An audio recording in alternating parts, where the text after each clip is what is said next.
Primeira carta de Paulo a Timóteo, no capítulo 3, do versículos 1 a 13.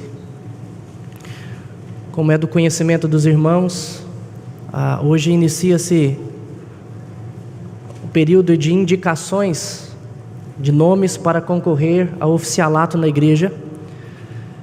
E a nossa Constituição, a Constituição da Igreja Presbiteriana do Brasil, prevê que a igreja deve ser orientada a respeito de como escolher os oficiais para a igreja. E o pastor Augusto me incumbiu, então, nessa noite de trazer aos irmãos uma orientação a esse respeito da eleição de oficiais na igreja. E é sobre isso que nós vamos tratar nessa noite. Abramos nossas Bíblias, então, em a primeira carta de Paulo a Timóteo, no capítulo 3, do versículo 1 ao versículo 13, que diz assim: Fiel é a palavra, se alguém aspira ao episcopado, excelente obra almeja. É necessário, portanto, que o bispo seja irrepreensível, esposo de uma só mulher, temperante, sóbrio, modesto, hospitaleiro, apto para ensinar, não dado ao vinho, não violento, porém cordato, inimigo de contendas, não avarento, e que governe bem a própria casa, criando os filhos sob disciplina, com todo respeito, pois se alguém não sabe governar a própria casa, como cuidará da igreja de Deus? Não seja neófito, para não suceder que se ensoberbeça e incorra na condenação do diabo. Pelo contrário, é necessário que ele tenha bom testemunho dos de fora, a fim de não cair no opróbrio e no laço do diabo. Semelhantemente, quanto a diáconos, é necessário que sejam respeitáveis, de uma só palavra, não inclinados a muito vinho, não cobiçosos de sórdida ganância, conservando o mistério da fé com a consciência limpa. Também sejam estes primeiramente experimentados, e se se mostrarem irrepreensíveis, exerçam o diaconato. Da mesma sorte, quanto a mulheres, é necessário que sejam elas respeitáveis, não maldizentes, temperantes e fiéis em tudo. O diácono seja marido de uma só mulher e governe bem os seus filhos e a própria casa, pois os que desempenharem bem o diaconato alcançam para si mesmos justa preeminência e muita intrepidez na fé em Cristo Jesus. Como deve ser um oficial na igreja? É sobre isso que Paulo trata neste capítulo. Conforme Lucas nos revela em Atos capítulo 14, versículo 23, por onde passava e deixava uma igreja plantada, ali o apóstolo Paulo também promovia a eleição de presbíteros. E estes presbíteros que eram instituídos nas igrejas, o próprio apóstolo deu a eles a responsabilidade de continuar o seu trabalho, dizendo que Deus os constituiu bispos para pastorear o rebanho de Deus, que ele mesmo comprou pelo sangue de Cristo Jesus. Isso ele diz em Atos 20, capítulo 28. E conforme também Atos capítulo 6 nos mostra, os diáconos foram instituídos na igreja com o objetivo de auxiliar os apóstolos para que eles pudessem se dedicar mais e mais à oração e ao ministério da palavra. Portanto, uma vez que a igreja é cuidada pelos presbíteros e pelos diáconos, Paulo escreve aqui ao jovem Timóteo, dando orientações. Timóteo, que era pastor de uma igreja, então ele o orienta a como proceder, quem deveria ser eleito como oficial, tanto diácono quanto presbítero daquela igreja. E ele traz então uma série de exortações, uma série de instruções que é importantíssimo para nós como igreja promovermos então a eleição desses oficiais. No texto em questão, Paulo fala das qualificações que são necessárias para que um homem possa exercer o oficialato na igreja. E ele traz primeiramente quanto aos presbíteros. E ele diz: fiel é a palavra, se alguém aspira ao episcopado, excelente obra almeja. O que é o episcopado? Ora, o episcopado ele está falando de uma função exercida por alguém. Quando a Escritura fala de bispos e presbíteros, a Escritura fala da mesma pessoa. Quando se diz presbítero, a ênfase maior é na pessoa em si, a pessoa que exerce a função. Mas outrora, quando fala de bispos, ele foca na função que é exercida pela pessoa. Mas ambos, tanto presbíteros como bispos, trata-se de uma mesma função, da mesma pessoa. E o episcopado, então, ou presbiterato, a função é exatamente apacentar o rebanho de Deus, apacentar a igreja de Deus, cuidar do rebanho de Deus. É isso que um presbítero deve fazer, é isso então que aquele que almeja o presbiterato, o episcopado, ele então deve fazer, pastorear o rebanho de Deus. É interessante nós notarmos que Paulo diz que aquele que deseja, aquele que almeja, excelente obra almeja. Portanto, a primeira coisa que deve acontecer é no seu coração, como homem da igreja, o desejo de participar, o desejo de ser eleito, o desejo de então desenvolver essa função no seio da igreja. O chamado de Deus, ele se confirma primeiramente no nosso coração, no seu coração. É um chamado interno. Portanto, é lícito desejar exercer essas funções, exercer esses cargos. Porque muitas vezes as pessoas falam, será que eu posso desejar? Será que não é pecado eu desejar isso? Não, o desejo em si não é pecado. Pode ser pecaminoso o motivo pelo qual muitos desejam então fazer isso. Se é para ter status na igreja, se é para poder defender algumas classes, sejam, eu vou ser eleito para defender os adolescentes, não, eu vou defender as crianças, esse tipo de motivação, aí sim, torna um desejo ilícito, mas entendendo bem que um presbítero, ele deve pastorear o rebanho, então ele representa Deus diante da igreja, e não classes da igreja, mas Deus diante da igreja, então ele pode sim desejar fazer essa obra, participar dessa obra, e Paulo diz que essa é uma excelente obra. Observe que não é status, observe que não é uma mera posição, mas é uma obra e é tratada com excelência. No presbiterato há serviço, há trabalho, é árduo. Nós precisamos abnegar de muitas coisas, abnegar de muitas vontades, muitos desejos, de tempo. Nós precisamos dispor tempo para o trabalho e precisamos responder por todas as ovelhas diante de Deus. Elas estão nas mãos daqueles a quem Deus, através da igreja, elege como um presbítero. Sobre eles pesa a responsabilidade de pastorear. Portanto, é uma obra e não é fácil, é árdua. O desejo então começa, o chamado então começa internamente, mas ele precisa ser confirmado também externamente através do voto da igreja, através da eleição da igreja. E essas pessoas, elas precisam ter algumas qualidades que Paulo então lista aqui. Primeiro ele diz que eles devem ser irrepreensíveis. Quando Paulo fala isso, ele não está dizendo que uma pessoa irrepreensível é alguém que não tem pecado. Se assim fosse, nenhum de nós estaríamos aptos a isso. O pecado faz parte da nossa vida, ele está em nós e nós lutamos contra ele. Portanto, ser pecador não desqualifica. Irrepreensível não é aquele que não peca. Pelo contrário, alguém que é irrepreensível é até mesmo aquela pessoa que sabe tratar os pecados que ela comete. Quando ela segue as orientações da Escritura, quando diz, aquele que confessa e deixa, alcançará misericórdia. Portanto, é aquele que, embora peque algumas vezes, ele confessa e abandona o pecado. É aquele que, quando chateia, quando peca contra um irmão, ele vai lá e se reconcilia com ele da maneira correta. A forma como trata o pecado também é um meio como nós podemos ver se a pessoa é irrepreensível. Ser irrepreensível é estar acima de qualquer censura. E ninguém pode nos censurar, meus irmãos, quando nós sabemos tratar os pecados corretamente. Quem vai intentar acusação contra nós? Se é Deus que nos justifica, se é Cristo quem morreu para perdoar os nossos pecados, que quando nós fazemos corretamente, pedimos perdão a Ele, Ele nos perdoa. Portanto, é alguém que não vive no pecado, que não vive cometendo o pecado, mas é aquele que segue a orientação da Escritura, até mesmo quando possa cometer algum pecado. Ele prossegue dizendo, esposo de uma só mulher.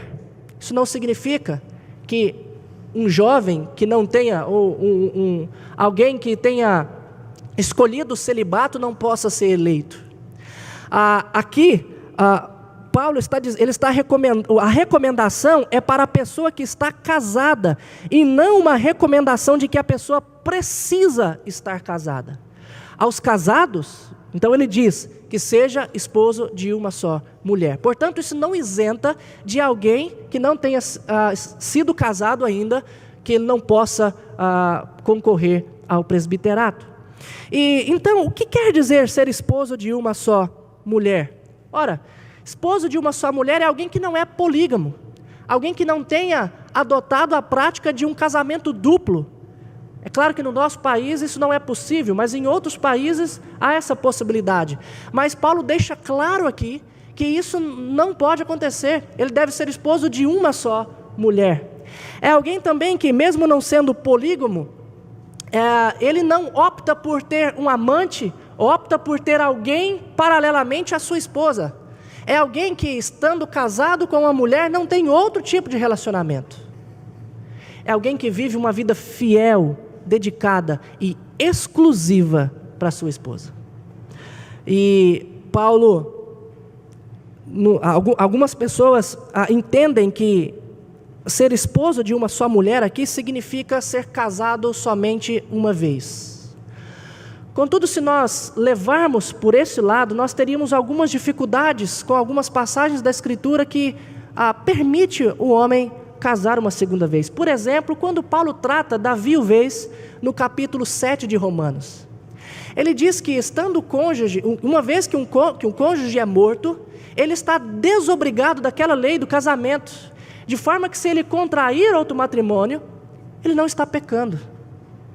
Portanto, alguém que tenha tido uma esposa e ela faleceu, ele casa novamente, ele foi casado 2 vezes. Mas nem Deus o condena por isso, e não é errado o que ele fez. A própria Escritura atesta que não. Se nós fôssemos interpretar dessa maneira, então nós teríamos essa dificuldade. A mesma forma, imagine você, se um casal que tendo contraído matrimônio antes de se converterem, e um deles se converte. Mas depois da conversão, o cônjuge não quer mais conviver com ele. E então ela vai embora, o abandona. Paulo também diz em 1 Coríntios capítulo 7, que se isso acontecer, ele pode casar novamente, que não há problema nisso. Ele não está cometendo adultério. Portanto, ele contraindo um segundo casamento, ele não poderia ser impedido de exercer o oficialato, uma vez que a Escritura o autoriza. Portanto, o mais correto de nós entendermos aqui é que nos casos em que a Escritura permite que a pessoa seja casada a segunda vez, ela possa então exercer o oficialato, ser um presbítero da igreja. E ela não pode, se ela não é fiel à sua esposa ou tem um casamento duplo. Ele prossegue dizendo algumas outras exortações, e as 3 próximas que você vê aí, meu irmão, acompanhe comigo aí no versículo 2, ele diz: temperante, sóbrio e modesto. Essas 3 qualidades têm a ver com o domínio próprio que a pessoa deve ter. Temperante é alguém controlado, que é equilibrado interiormente.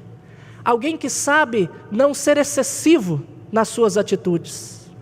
Sóbrio tem a ver com esse mesmo equilíbrio, mas a maneira como ele vai julgar as coisas e agir com relação às coisas. Um presbítero, ele tem que, muitas vezes, tomar decisões. São os presbíteros os responsáveis por direcionar a igreja, direcionar o povo de Deus. E muitas vezes julgar casos de disciplina na igreja. Tomar decisões que são importantíssimas e que afetam pessoas. Por isso ele tem que ser alguém que, sendo equilibrado, sabe julgar corretamente. Sabe se neutralizar o máximo que ele puder de todas as questões, para que assim possa exercer o juízo diante do povo de Deus. E modesto é alguém que expressa isso no seu viver. Alguém que é modesto, você percebe, então, ele sendo temperante e sendo sóbrio. O modesto é aquele que não tem uma vida regalada, não tem uma vida totalmente descontrolada. Ele não consegue se equilibrar, seja em qualquer coisa. Mas é alguém que vive uma vida correta diante de Deus, equilibrada diante de Deus, que você sabe através das suas palavras e das suas atitudes se ele é sóbrio e se ele é temperante. Então nós precisamos olhar essas qualidades nas pessoas, porque uma vez que um bispo, um presbítero não tem essas qualidades, ele pode trazer prejuízo para a igreja do nosso Deus. Ele prossegue dizendo que ele deve também ser hospitaleiro. Hospitaleiro literalmente significa ter amor pelos estranhos, amor por quem ele não conhece. Naquele período não existiam hotéis, daí a palavra hospitaleiro, de receber em casa, as pessoas eram recebidas nas suas casas.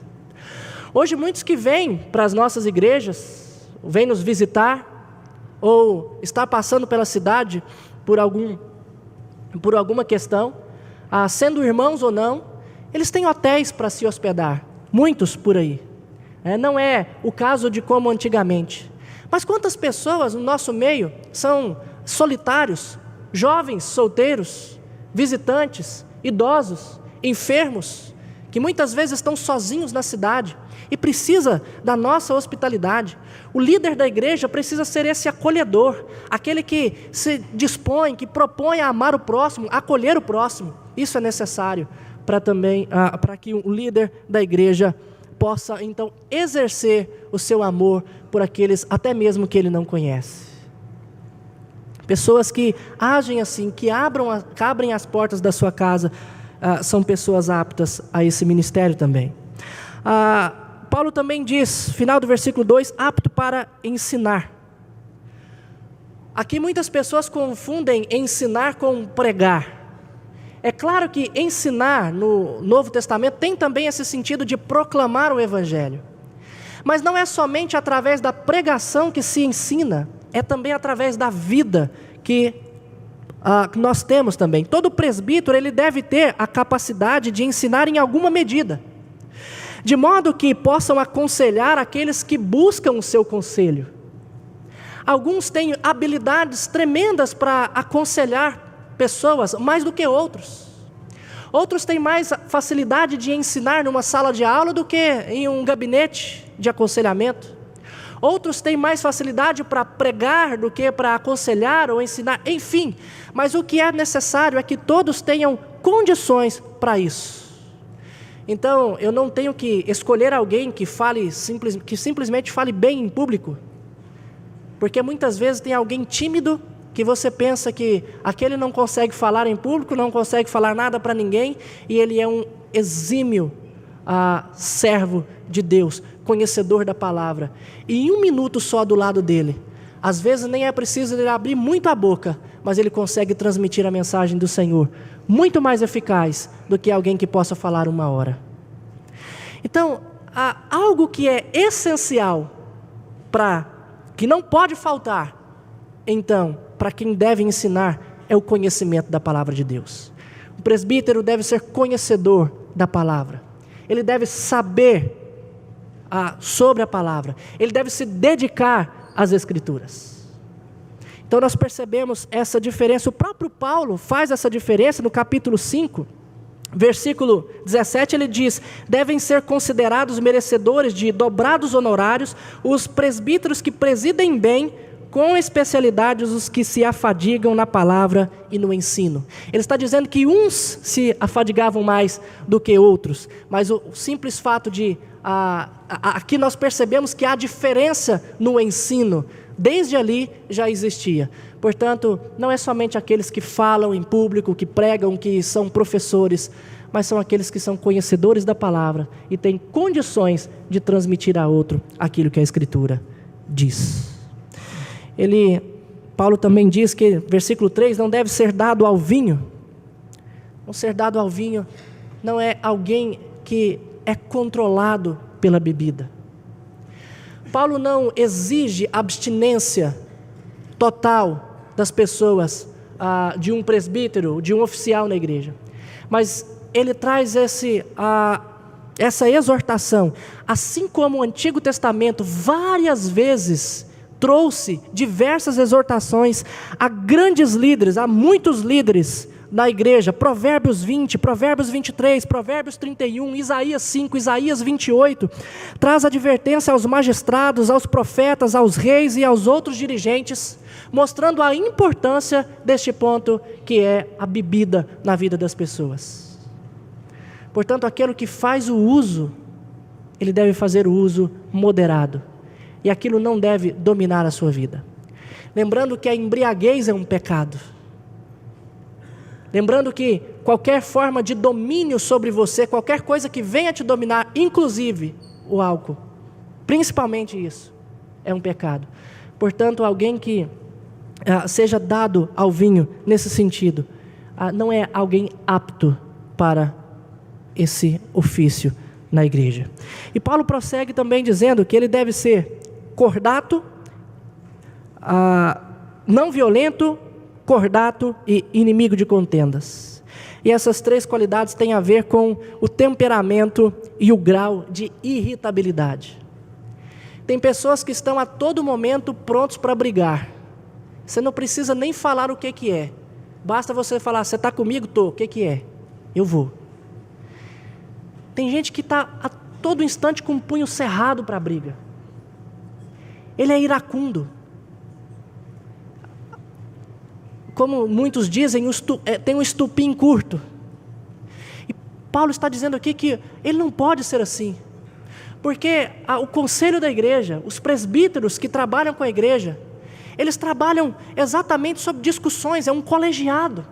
E eles vão tomar decisões em conjunto que contrariam muitas vezes as opiniões de uns. Que muitas vezes a sua opinião vai ser contrariada. E ele vai lidar com pessoas que muitas vezes precisam ser tratadas exatamente sempre com cordialidade e não com violência. Por isso ele deve ser inimigo de contenda. Às vezes tem pessoas que nem são os brigões, mas eles estão sempre próximos das confusões. Eu tinha um amigo na adolescência que ele reclamava que tudo que acontecia de errado na igreja, eles culpavam ele. E uma vez um outro adolescente que estava com a gente disse, mas é claro, toda vez que tem uma confusão você está perto. Eu falei, mas não fui eu que fiz. Mas você está lá. Ele sempre estava ali. É claro que muitas vezes, um ou outro, às vezes a gente vai se ver no meio de confusão. Às vezes a gente vai se ver no meio de uma contenda. Não é isso que a Bíblia está dizendo, mas é aquele que é amigo. Pô, se todo problema que tem na igreja, ele está no meio, se todo problema que acontece, ele está relacionado no problema, isso é um bom indício de que ele não é inimigo, mas amigo das contendas, ou pronto sempre a estar falando, ou falando a todo momento. Portanto, ele deve ser cordato ao invés disso. A pessoa cordata, aqui a palavra é amável. É possível nós contrariarmos a opinião do outro, sendo amável. É possível ser duro, firme, com um membro da igreja, quando ele precisa de disciplina, e ainda assim ser amável, ser respeitoso. É possível nós fazermos tudo com amabilidade. Portanto, esse tipo de pessoa é aquele que está apto para o ministério na igreja. E Paulo também nos diz, aqui, versículo 4, e final do versículo 3, não avarento, que não tenha o amor ao dinheiro, mas que esteja pronto a dar, pronto a abrir mão, que não vise somente o lucro, que não se interesse somente pelas questões financeiras, porque ele vai lidar com isso na igreja. Ele vai lidar com o dinheiro, com as administrações da igreja. Ele vai tratar sobre isso. Portanto, ele não pode ser alguém que ama o dinheiro de forma que seja um avarento. Que governe bem a própria casa, criando os filhos sob disciplina com todo respeito. E ele diz o porquê, porque a casa é menor do que a igreja, o homem é o sacerdote do lar, o homem é o cabeça da casa, e quando ele é colocado na igreja para servir assim, ele também vai fazer isso, nortear a igreja do Senhor. Mas se ele não sabe governar a própria casa, como ele vai governar a igreja? Aqui muitas vezes nós cometemos um erro, que é de julgar o pai pelas atitudes dos filhos. Então muitas vezes nós poderíamos pensar, aquele senhor tem um filho que não é crente, desviou, então ele não pode ser um presbítero porque ele não tem a casa sob a disciplina. Nós corremos esse risco de julgar o pai pelos filhos, mas nós não podemos fazer assim. Em 1 Samuel capítulo 3, versículo 13, quando Deus diz a Samuel que vai tirar Eli do sacerdócio, vai tirar a casa de Eli, ele diz ali que ele vai tirar a casa de Eli por causa da iniquidade dos filhos que Eli conhecia, mas não os repreendia. O motivo que ele afasta Eli do sacerdócio é porque ele não repreendia os seus filhos, e não porque os seus filhos eram corruptos e irreverentes, mas porque eles eram assim e ele não repreendia. Nós temos que entender que muitas vezes um pai pode criar os filhos de uma maneira correta, trazê-los sempre à casa do Senhor, educá-los de maneira correta, e mesmo assim os filhos tomaram uma decisão por não servir ao Senhor. O próprio Deus, que é o nosso exemplo de pai, nos fala isso: criei filhos e eles se afastaram de mim. Isaías capítulo 1. Deus, sendo um pai, criando seus filhos, esses filhos se desviaram dos caminhos do Senhor. Porque Deus errou? Não, porque até mesmo quando nós fazemos o certo, os filhos ainda assim podem se desviar dos caminhos do Senhor. Portanto, nós precisamos julgar não os pais pelos filhos, mas a atitude dos pais, dele como marido, como ele trata a esposa, como ele leva as finanças da sua casa, o controle do seu lar, se ele disciplina os filhos, como a Bíblia diz, admoestando e corrigindo. Nós precisamos julgar então pela atitude que o pai tem, que o marido tem para com o seu lar. Se é aquela pessoa que o filho destrói tudo, mas ele não faz nada, e a mãe quase morre para conter as crianças, mas o pai não está nem aí, é um bom indício para você olhar e ver que ele não tem governado bem. São coisas práticas dessa que nós precisamos observar, meus irmãos. Ele também diz que não devem ser neófitos, e neófito significa novo na fé. A eleição de alguém que seja novo na fé pode trazer resultados desastrosos para ele mesmo e também para a igreja. É claro que há muitos recém-convertidos que são fervorosos, que se afadigam na palavra e adquirem muito conhecimento. Mas a igreja é um campo do Senhor, e é onde ele é experimentado. E nesses casos a experiência vai contar mais do que o fervor. Portanto, é necessário que ele tenha tempo de fé, que ele não seja um recém-convertido, para que ele possa ser experimentado. E aqui ele diz que o fato é que, se ele, sendo um novo na fé, pode incorrer que a soberba entre no seu coração e ele venha a cair na condenação do diabo.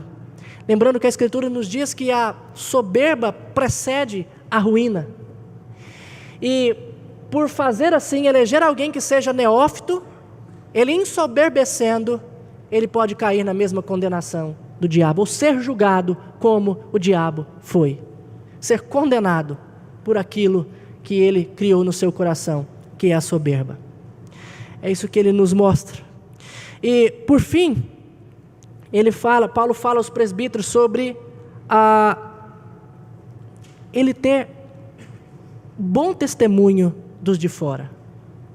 Isso é importante, meus irmãos, porque muitas vezes a pessoa aqui dentro da igreja, ele é um exemplo de pai, é um exemplo de esposo, é um exemplo de administrador com as coisas da igreja, mas lá fora ele não prova isso.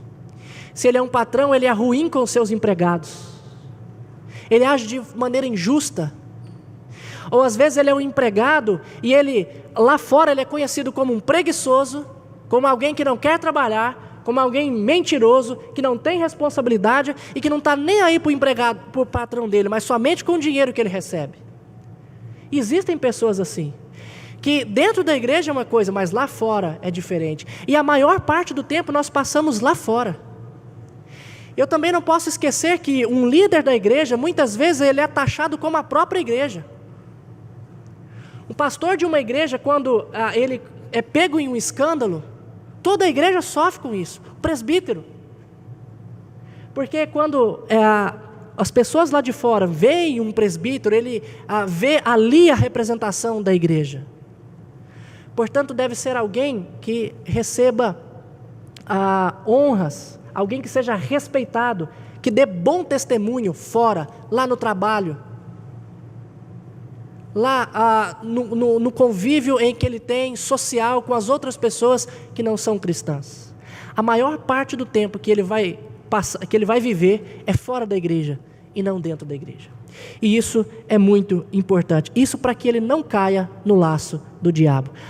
Se antes era a condenação do diabo, ou seja, algo passivo, agora é ativo, é o diabo que vai fazer alguma coisa, que vai jogar o laço para que ele caia. E assim, o evangelho que é pregado na igreja seja desacreditado. Portanto, ele deve gozar de um bom testemunho dos de fora. Esta é uma lista que nós precisamos orientar para a nossa eleição. Quanto aos diáconos, ele trata de algumas coisas que são exatamente iguais, idênticas ao presbiterato. Esses 4 primeiros itens, semelhantemente quanto a diáconos, é necessário que sejam respeitáveis, de uma só palavra, não inclinados a muito vinho, não cobiçosos de sorte da ganância. São coisas que já foram ditas do presbiterato e se aplica do mesmo jeito ao diaconato. É importante ressaltar aqui a questão de não ser ambíguo, de não ter 2 palavras.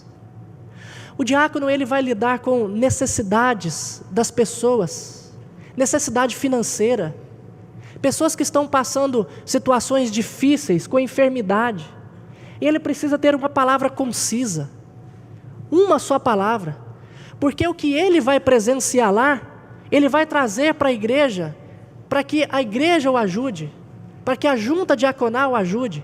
Portanto, ele deve ser alguém que tenha uma só palavra, e não 2, que não fale uma coisa em um lugar e fale outra em outro. Pessoas que você não pode confiar no que ela fala, não pode exercer esse oficialato, nenhum dos 2. E ele diz, conservando o ministério da fé com a consciência limpa.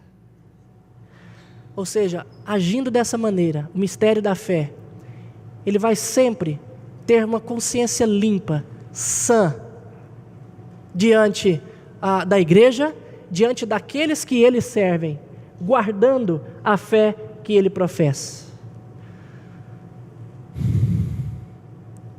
Aqui, nós temos no versículo 10, versículo 10, que sejam experimentados.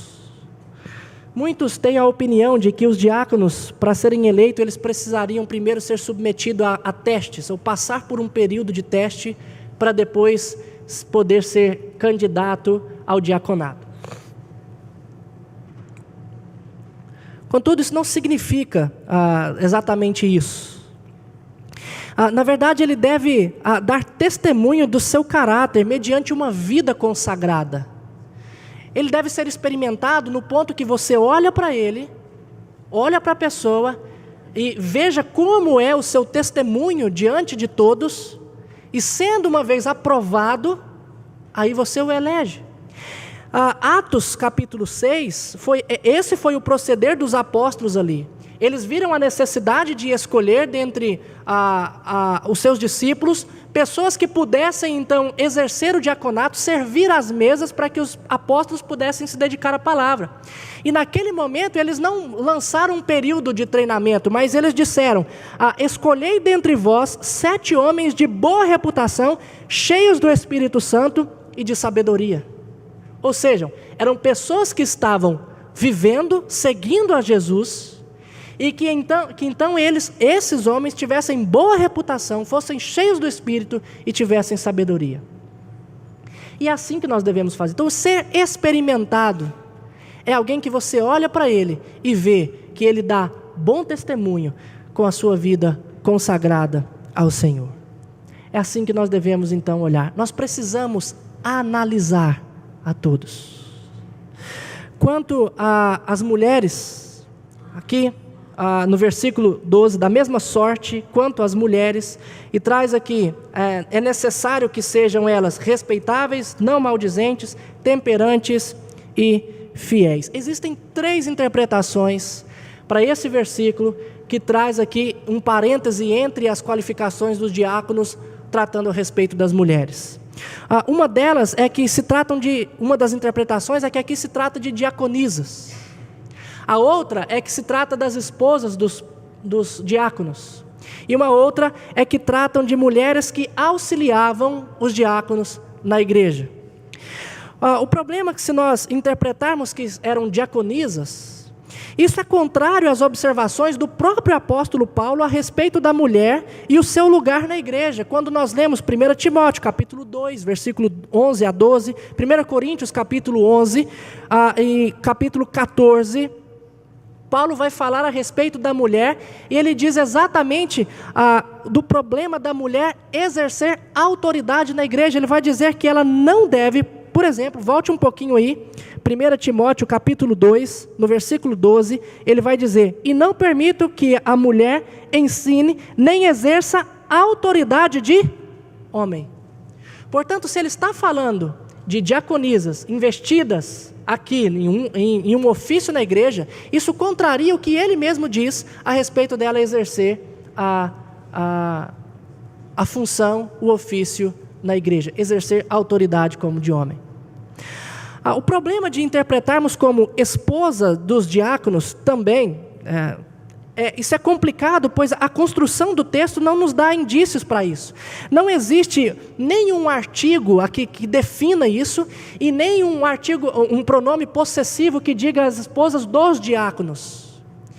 O problema também é que Paulo não faz isso a respeito das esposas dos presbíteros. Por que ele faz aqui somente a respeito das esposas dos diáconos? Portanto, a construção do texto, e como Paulo fala, nos leva a crer que não é isso. Mas o texto, ele aponta para 3 grupos distintos. Observe uma palavra que aparece antes de cada coisa. Versículo 2, o início, é necessário. Versículo 8, quanto aos diáconos, é necessário. Versículo 11, da mesma sorte quanto a mulheres, é necessário. Essa palavra nos mostra que há 3 grupos distintos aqui. Daí essas mulheres são aqui vistas como a prestar serviço especial à igreja, como fazem os presbíteros e os diáconos. Em contrapartida, o fato dele não usar um parágrafo específico para tratar das mulheres, nos mostram também que não se trata de uma classe especial, de oficiais na igreja. Ou seja, o ofício de presbítero, o ofício de diácono e o ofício de diaconisa. Mas sim de pessoas, de mulheres, indica uma clareza que elas eram ajudantes, que elas auxiliavam esses diáconos nas igrejas. Meus irmãos, a lista de mulheres que desempenharam esse papel na Escritura é grande. As mulheres que assistiam a Jesus, Maria Madalena. O próprio apóstolo Paulo fala de algumas, como Febe, no capítulo 16 de Romanos, versículo 21. Trifena e Trifosa, está aí 2 nomes bons para você colocar nos seus filhos, em Romanos 16, 12. São mulheres que Paulo cita que ajudaram no ministério. Elas auxiliavam essas pessoas. A nossa Constituição, a Constituição da Igreja Presbiteriana do Brasil, demonstra esse entendimento quando coloca como atribuição do Conselho, no artigo 83, a linha X da nossa Constituição, diz que é função do Conselho nomear, se necessário, mulheres piedosas que cuidem dos enfermos, que visitem os presos, que cuidem dos idosos. A própria Igreja Presbiteriana prevê isso. Mulheres que auxiliam os diáconos. E ele traz aqui como que essas mulheres deveriam ser. Respeitáveis, não maldizentes, temperantes e fiéis em tudo. Portanto, trata-se de mulheres que auxiliam na igreja. Como o foco é o oficialato, os diáconos instituídos, ele volta dizendo: o diácono seja marido de uma só mulher e governe bem os seus filhos. A mesma coisa já foi dito com relação aos presbíteros. E ele termina por fim: pois os que desempenharem bem o diaconato alcançam para si a justa preeminência e muita intrepidez na fé em Cristo Jesus. Meus irmãos, o versículo 13, nós temos uma recompensa prometida àquele que é um diácono e desempenha bem o seu papel. No versículo 1, tem-se um incentivo aos presbíteros, a sua tarefa é gloriosa. No versículo 13, tem-se um incentivo aos diáconos, a sua recompensa é rica. Em suma, nós somos chamados, presbíteros e diáconos, à obra do Senhor. E para essa obra, nós precisamos ser qualificados para ela. E ao assumir esse compromisso, não é fácil, é algo pesado, é algo que exige muito desses oficiais. Mas Paulo nos diz que é uma obra gloriosa e que há recompensa rica para aqueles que assim exercem. Portanto, nós podemos e devemos almejar essa obra, mas lembrando da nossa responsabilidade para com elas. Concluindo, colocando as duas listas lado a lado, nós podemos notar que há 4 áreas principais que nós precisamos observar antes de escolher alguém para ser presbítero ou diácono na igreja. Com respeito à própria pessoa, o candidato tem de ter domínio próprio e maturidade. Isso é o que permeia algumas dessas qualidades. Com respeito a seus relacionamentos, ele tem de ser hospitaleiro e amável com as pessoas. Com respeito aos de fora, ele deve ter o respeito, deve ser respeitável e respeitado por eles. Com respeito à fé, ele deve ser apegado firmemente à fé verdadeira e ter o dom de poder ensinar, de transmitir aos outros a palavra do Senhor. Seja aconselhando, seja ensinando, seja lendo a Bíblia, seja pregando, seja estando com Ele e dando bom testemunho. Isso é o que Paulo nos orienta e nós devemos olhar para tudo isso. E algumas aplicações, meus irmãos, que eu queria trazer para vocês então. Primeiro, para você, homem, que porventura almeja fazer parte desse oficialato. Lembre-se que depende da sua motivação, a motivação que te deseja a isso. Não pense você em ter status na igreja. É uma obra, não é um cargo de honra para você, mas é um cargo onde você deve servir os outros. Portanto, também não pense que você vai representar a igreja diante de Deus, mas Deus diante da igreja. O governo é teocrático, é a representatividade perante a igreja. O presbítero, ele é eleito para representar Deus diante da igreja. Portanto, você não deve defender interesses da igreja, mas defender os interesses de Deus, de pastorear o rebanho. É isso que deve permear o seu desejo. Se você sabe que tem alguma dificuldade em alguma dessas áreas, meu irmão, você mesmo pode recusar isso. Em alguma dessas áreas, se você sabe que você não tem domínio próprio, ou se a bebida tem te prejudicado, você mesmo, você deve julgar a si mesmo. E entender que se você não consegue ter essas qualidades, você não pode exercer o oficialato. Portanto, julgue a si mesmo. Comece com você. Se você tem o desejo, mas não está apto agora, lute, peça a Deus para que te ajude, para te capacitar, para que então você possa concorrer posteriormente. Outra coisa também é não coloque sobre você empecilhos que o próprio Deus não coloca. Tem gente que diz, eu não posso porque eu sou tímido. Onde na Escritura diz que a timidez te impede de ser um oficial na igreja? Eu não sei falar bem. Onde na Escritura que diz isso? Lembre-se que muitos deram várias desculpas para Deus, como Jeremias, como Moisés, de que não podia assumir aquilo que Deus estava colocando nas suas mãos, mas Deus estava dizendo, eu vou capacitar vocês. Então não coloque sobre você algo que Deus não coloca, um empecilho que a própria Escritura não coloca. Se você está apto diante dessas qualidades, assuma, exerça, esteja pronto a ser votado. Com respeito a você que vai eleger, não eleja pelos motivos errados. Fulano é meu amigo, fulano é filho de cicrano. Ele pode ser seu amigo, ele pode ser filho do outro, mas ele precisa ter essas qualidades. Então é isso que você deve olhar. É bom quando nós temos muitas pessoas aptas a serem votadas na igreja, muitas pessoas para serem eleitas, mas cuidado para não ter as motivações erradas. Você precisa focar nisso, olhar essas qualidades. Se você tem dúvida, esclareça, procure com a própria pessoa, sobre alguma ou outra, mas vote naquele que você tem consciência que tem essas qualidades que são necessárias, né? Não coloque também você empecilho quanto a outra pessoa, empecilho que a própria Escritura não faz. Muitas vezes nós julgamos a nós mesmos e nos impedimos de algo que nós não deveríamos nos impedir, mas às vezes os outros fazem assim. Eu não vou votar naquele porque eu não gosto muito da cara dele.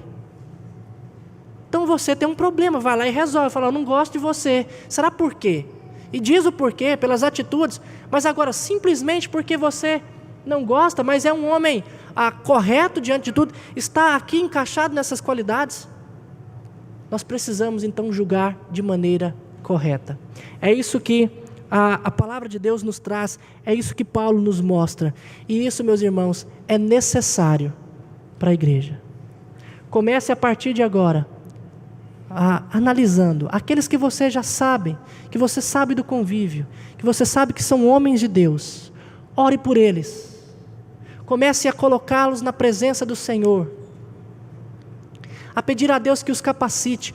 Orem por esses presbíteros, orem pelos diáconos que estão espalhados no meio de vocês, orem para que Deus os capacite mais e mais, para que eles possam exercer o oficialato na igreja de maneira correta, justa, diante dos homens e diante de Deus.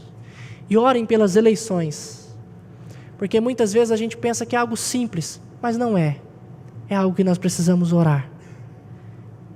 O caminhar da igreja, as vidas das ovelhas estão nas mãos dessas pessoas. E Deus vai cobrar de todos eles. Por isso eles carecem das orações de vocês. Vamos orar. Deus, muito obrigado pela Tua palavra. Pedimos ao Senhor que nos ajude nesse momento difícil, mas um momento necessário e um momento edificante para a Sua igreja, que é a eleição de presbíteros e diáconos. Que ela seja marcada, ó Deus, que esse momento seja marcado por orações e por votos conscientes. E que o Senhor possa, ó Deus, através da Tua igreja, eleger pessoas que venham pastorear o Seu rebanho de maneira sábia, de maneira amável, de maneira justa e de uma forma, ó Pai, que todos sejam edificados para a honra e glória do Senhor. É a minha oração em nome de Jesus. Amém.